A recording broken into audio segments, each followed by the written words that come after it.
Bonjour, merci beaucoup pour cette invitation. Je suis vraiment honoré, voilà, surtout comment dire, de faire le bilan.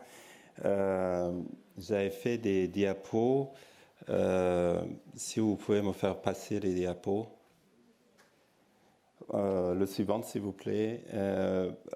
Bon, le problème, c'est que je ne vois pas. Voilà, ça marche. Bon. Voilà, donc on a vu avec Madame Alater tous ces progrès qui ont été faits. C'est vrai que enfin, ma génération, alors Monsieur Malater était gentil de me dire que ma génération n'avait pas l'habitude et que la génération suivante a commencé à voir les patients. C'est vrai qu'on n'avait pas l'habitude. Les patients adultes arrivaient dans le service il y a en 86, 80, pardon, 2006. On avait quelques patients adultes et c'était un peu étonnant. Et puis maintenant, il y a autour de 25 à 30% des patients qu'on voit qui ont du chêne sont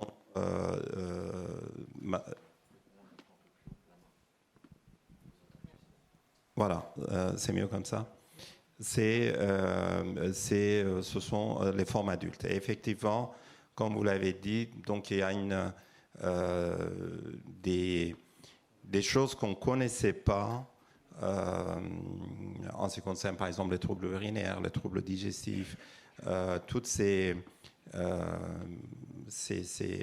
difficultés qui sont nouvelles liées à l'efficacité des mesures qui ont été mises en place. Bon voilà, maintenant il faut qu'on réfléchisse à améliorer. Alors, j'ai fait là un peu le parcours où on était et où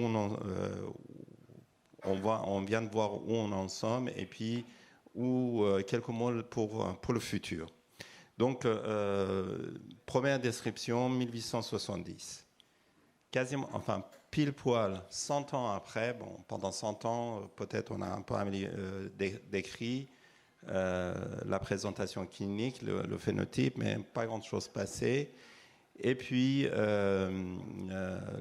ces deux auteurs, en 87, décrivent le défaut, enfin, les défauts de la protéine sur la biopsie musculaire. Alors ça, c'était très visiblement, enfin, c'est un point très important parce qu'on a identifié la protéine manquante. Tout de suite après, le gène a été identifié, même année. Et puis, l'année suivante, on a décrit la forme, quelques formes atypiques d'adultes, et finalement, c'est maladie de Becker. Et puis, pendant 30 ans qui ont suivi cette première étape, la maladie de Duchenne a été un modèle pour l'ensemble des maladies, en tout cas pour l'ensemble des maladies musculaires, voire neuromusculaires, parce que le premier modèle animal est arrivé dans cette maladie-là. Les premiers essais thérapeutiques, c'était les corticoïdes. C'était dans les années 90. Les premiers, donc, pour préparer les essais thérapeutiques, tout ça, les critères d'évaluation pour les essais thérapeutiques, ce qui est vraiment très, très important, et puis l'histoire naturelle de la maladie, justement, la nécessité pour les essais thérapeutiques, sont arrivés, c'était autour de 90, 92. Et puis, 10 ans, ouais, 15 ans après, les premiers essais thérapeutiques qui sont arrivés, essais thérapeutiques génétiques chez l'animal qui est arrivé. Mais le point important malgré tout, et ça il ne faut pas qu'on néglige, le suivant s'il vous plaît, c'est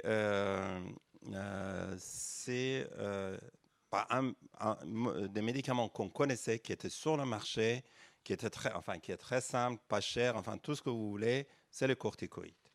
Bon, qui a révolutionné quand même cette pathologie. Et puis la prise en charge, l'insuffisance cardiaque par, encore une fois, des médicaments que tout le monde connaissait, les inhibiteurs enzyme conversion. Donc, des mesures simples qui étaient sur le marché ont permis quand même comme vous l'avez dit, de gagner une quinzaine d'années au moins. C'est pas négligeable. Hein. C'est pas négligeable. On voudrait voir ça dans d'autres maladies comme la maladie de Charcot. Voilà. Donc, il ne faut pas négliger quand même l'intérêt des molécules qui sont déjà sur le marché. On va en parler. On dit des petites molécules. Enfin, c'est marqué small molécules. Et des choses qui ne paraissent pas très sexy, hein, mais bon, c'est ces médicaments simples qui ont révolutionné pour l'instant le domaine de maladies de Duchenne-Becker. Ensuite, des choses sexy, des médicaments anti.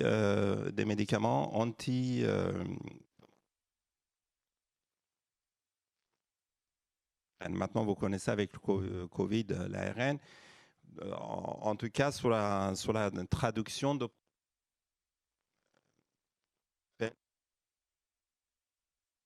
des molécules antisens et qui sont très intéressants puisque c'est personnalisé.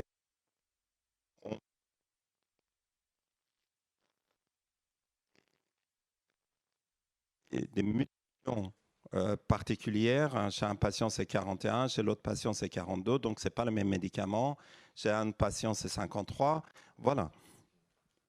Donc, bientôt, j'avale. Là, c'est... non, mais c'est très bien, c'est très précis. Et, voilà. Donc, des méthodes modernes très, très intéressantes et très, très prometteuses, sauf qu'on était déçus. Sauf qu'on était déçus parce que plusieurs des médicaments qui sont là, je ne vais pas les prononcer, tout ça c'est à la fin scène. Ben, ils n'ont pas apporté la preuve qu'on souhaitait. Alors, soit ces médicaments-là n'ont pas été assez efficaces, soit la méthodologie n'était pas bonne. Bon, finalement, par exemple, l'Europe n'a pas approuvé. Voilà. Donc, on va voir quand même, ça reste des pistes très, très intéressantes. Le suivant, s'il vous plaît. Le suivant, voilà. Et pareil, toujours pareil, enfin, Atalurène qui est prescrit, qui permet de faire un saut d'exon. Je l'ai mis en... voilà, mais bon, l'efficacité n'est pas remarquable et enfin, les autorités n'étaient pas très convaincues quand même. Hein. J'avais assisté à l'évaluation. Il fallait se battre pour que quand même ce médicament soit disponible en Europe ou en France. La suivante. Alors, vous avez vu hier, donc c'est un événement important. Je ne vais pas beaucoup insister. Enfin, quelques rappels. Le passage enfant-adulte, surtout pour de patients Duchenne, est un moment important. Et ça a quand même transformé le paysage de notre exercice. Et il fallait qu'on s'adapte grâce à encore une fois, ces traitements. Avant, le suivi était exclusivement pédiatrique. Ils viennent chez les adultes. Ça a un sens. Le suivant, s'il vous plaît.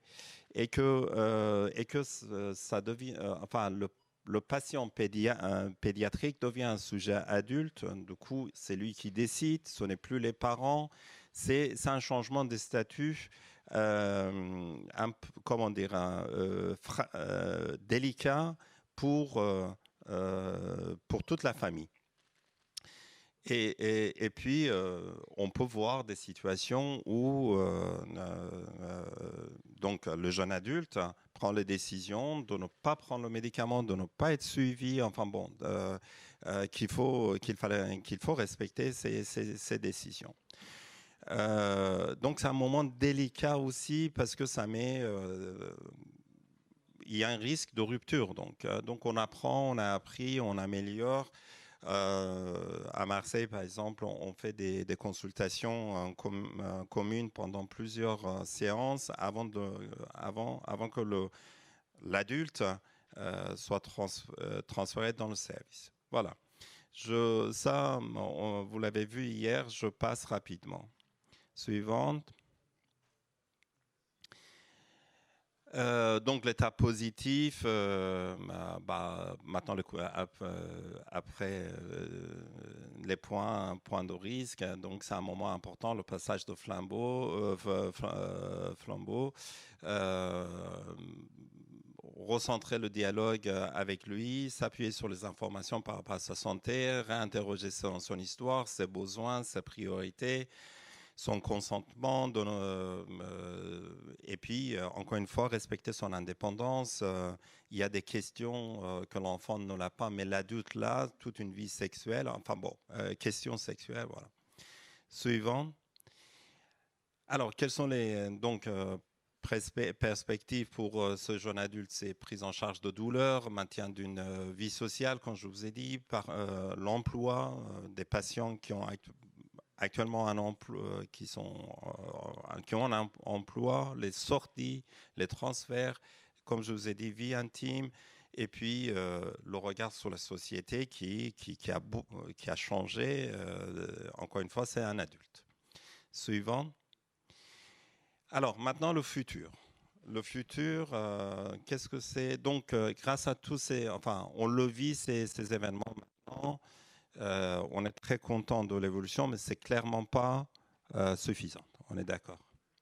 Donc maintenant, il faut continuer à améliorer. Quelles sont les voies d'amélioration, les traitements qui sont en attente, qui vont arriver? J'espère. Une nouvelle forme de corticoïde, vamorolone, qui a beaucoup moins d'effets d'avoir moins d'effets indésirables. C'est étonnant sur le plan technique. Hein. J'aimerais comprendre. Voilà. Donc ça, c'est en cours. On verra. C'est en cours d'étude. Si jamais ça réussit, c'est intéressant, surtout sur les effets indésirables. Et voilà. Alors, Givinostat, molécule très intéressante aussi, parce que tous ces médicaments-là, enfin les deux, ont des effets anti-inflammatoires comme corticoïdes et anti-fibrose.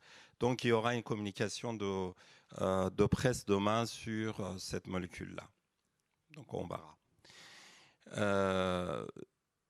Et puis, avec je vous ai dit, les petites molécules, les molécules qui sont sur le marché, qui ont déjà l'AMM, il y a plein de projets, on le voit, plein de projets qui sont déposés au conseil scientifique de l'AFM pour soutenir ces projets-là. Chaque année, il y a 4-5 projets. Voilà. Alors, si jamais ça marche, c'est très intéressant parce que ces médicaments-là ils ont déjà l'AMM ailleurs, c'est repositionnement, ou en tout cas, on connaît les effets indésirables. En général, il n'y en a pas beaucoup, donc c'est pas cher. Et si jamais ça marche, à ce moment-là, la mise sur l'accès, c'est très rapide. Encore une fois, par l'absence d'effets indésirables. Et deuxième fois, ils ont déjà l'indication ailleurs. Et troisième chose, c'est que ça n'a pas besoin parfois de faire, enfin, on peut sauter une étape qui est la phase 1 chez le sujet sain, puisque la toxicité est connue. Voilà. Encore une fois, ces médicaments anti-sens, le principe est très très intéressant. Donc les premiers essais étaient non concluants, d'accord, mais le principe est très très intéressant. Les choses s'améliorent et on commence à le voir dans d'autres pathologies, pourquoi pas dans le Duchenne, et on fonde beaucoup d'espoir. Thérapie génique. Thérapie génique, deux façons. thérapie génique. Alors, on sait que dystrophine, c'est le gène le plus, comment on dit, volumineux, enfin le plus gros gène, et c'est ce qui rend la thérapie génique difficile. Alors, il y a deux méthodes. Soit on replace, on peut pas, on peut pas par des techniques actuelles, on ne peut pas, comment dire, remplacer la dystrophine mutée par dystrophine saine. Il faut utiliser des vecteurs et les vecteurs ne supportent pas une molécule aussi volumineuse. Donc, on met des mini-dystrophines là-dedans pour que ce soit suffisamment de protéines pour transformer, le patient de transformer la forme à une forme moins sévère en théorie. Mais ça utilise les vecteurs viraux et les vecteurs viraux ont leurs inconvénients. Donc, vous le savez, plusieurs études ont été arrêtées à cause d'effets indésirables. Et là, il y en a une qui a été réactivée, Yann me le dit, et puis un deuxième qui va reprendre très bientôt. Donc, ça, c'est la technique de replacement. Mais peut-être la technique la plus intéressante, c'est la réparation génétique, c'est l'utilisation de ciseaux moléculaires, c'est cette technique de CRISPR-Cas9. Les essais chez l'animal commencent. Alors ça, c'est très intéressant parce que j'ose pas me gratter le... Bon, voilà. Cette technique est très intéressante parce qu'on peut corriger la lettre qui est mutée. Voilà, c'est très précis. On peut corriger peut-être le mot dont la lettre mutée à l'intérieur. C'est une petite région très précise. D'autres méthodes, on peut corriger une région, petite région, c'est-à-dire, enfin, tout ça, c'est à l'étude pour voir l'efficacité, ou en espérant pouvoir, en tout cas, réparer une grosse région aussi. Toutes ces techniques-là, à ce moment-là, ce n'est plus question de transformer du chêne en Becker, mais carrément arrêter la pathologie. Alors, il faut voir après si on peut améliorer les patients. Je n'ai pas assez d'expérience pour vous dire. Est-ce qu'il y aura petite amélioration, mais est-ce qu'on peut guérir? C'est difficile de vous le dire. Mais ces techniques-là, bon, voilà, sont là. Sachez que CRISPR-Cas9, on l'a... C'est chez l'homme malade, dans une autre pathologie qui est une neuropathie amyloïde. C'est une pathologie adulte d'un certain âge, très grave. On l'a fait une phase 2, donc c'est faisable chez l'adulte. Chez l'adulte, donc chez le patient. On sent qu'on n'est vraiment pas loin. En sachant que toujours, pour utiliser cette technique, il faut toujours avoir l'outil, le vecteur qui est le virus. Alors, il y a troisième méthode, c'est de trouver d'autres vecteurs. Ce sont des gouttelettes de lipides, mais à ce moment-là, il n'y a pas cette toxicité, mais on est un peu pénalisé en maladie neurologique. Ces gouttelettes ne pénètrent pas dans le muscle, ne pénètrent pas dans le nerf, voilà. Mais il y a beaucoup de recherches là-dessus pour éviter d'utiliser ces virus-là. Voilà, je crois que c'est le futur est comment dire, très positif. Je ne sais pas s'il y a un autre diapo. Si, oui. Bon. Donc ça, c'était le thérapie. Vous voyez, on est bien. Enfin bon, c'est positif. L'avenir est positif et il y a beaucoup de choses qui ont avancé en très peu de temps. Maintenant, dans un des ateliers ce matin, il y avait le diagnostic, la question de diagnostic néonatal. Et puis, vous avez tous cette question-là, on a tous cette question-là. Alors, il y a, il y a une pathologie où la réflexion, ça a été menée depuis 2 ou 3 ans, en collaboration avec donc l'AFM, Finemus, les autorités de santé, le ministère. Et on a commencé un projet pilote dans amyotrophie spinale. Pourquoi amyotrophie spinale? Parce que les traitements sont là. Il y a 3 traitements efficaces et puis il y a une thérapie génique. Il y a la forme néonatale qui est très grave où on n'a que 2 ou 3 mois à intervenir. Donc, dès que le bébé naît, quasiment il faut faire le diagnostic. Pour les indications, le temps de faire le diagnostic, l'RCP, l'indication, on est à la limite.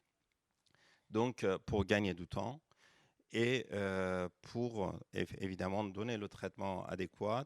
Et puis, le gène SMN, techniquement, c'est un petit gène, c'est assez facile. Enfin, on a d'autres questions, mais bon, techniquement, ce n'est pas très difficile. Et finalement, grâce à l'énergie que l'AFM a déployée, grâce à Vincent Logel qui a piloté de Strasbourg, qui a piloté le projet, et sous l'égide de Finemus et des JOS, on a obtenu l'accord de comité éthique récemment, il y a quasiment un mois. Les défis techniques ont été résolus. C'est pas facile de faire. Donc, il faut faire le diagnostic tester les 800 000 personnes. Donc, d'abord, il y a 2 régions pilotes. C'est région Bordeaux et région Strasbourg. Parce qu'il y a plein de questions qu'il fallait résoudre. Donc, ça fait centaines de milliers de personnes et on attend à avoir 32 patients sur 2 ans, 16 patients par an, donc c'est pas beaucoup. Mais de tester 800 000 patients, c'est pas facile. Même si le gène est petit, il fallait des contrats avec toutes les maternités. Il fallait avoir l'adhésion de toutes les maternités, ce qui n'est pas facile. Voilà. Et finalement, les choses sont allées plus vite pour qu'il n'y ait pas de discrimination. Et sur l'avis favorable, sur impulsion des autorités eux-mêmes. Donc, le projet peut s'étendre très, très vite aux autres régions, ceux qui sont candidats. Et puis, ça a été budgétisé. Il y a des JOS, les autorités, Finemus, l'AFM, un grand montant, et puis participation privée. Le projet est officiellement lancé le 14 juin. L'AFM a fait une communiqué de presse là-dessus. Donc, premier diagnostic néonatal génétique en France. C'est un vrai changement de culture, c'est un vrai événement. Voilà, on est très content et on va voir, on va démarrer cette aventure. Alors, pourquoi ne pas le faire dans d'autres maladies génétiques? Pourquoi pas dans le Duchenne? Le suivant. Donc, en même temps qu'on a commencé la réflexion sur SMA, en même temps, il y a le groupe Duchenne aussi, donc avec les médecins, avec le groupe Duchenne, les généticiens. On s'est réunis. Il y a eu en même temps cette réflexion. La difficulté en Duchenne, c'est que il n'y a pas de dépistage génétique possible. il faut faire le dosage de CPK. Le CPK n'est pas spécifique. Alors, déjà, quand à la naissance, au moment d'accouchement, si vous faites le dosage de CPK chez un enfant, c'est très élevé. Donc, il faut refaire le dosage confirmatoire. Donc, 800, pas 800, parce que tout le monde ne va pas être positif, mais en tout cas, refaire le dosage chez les, chez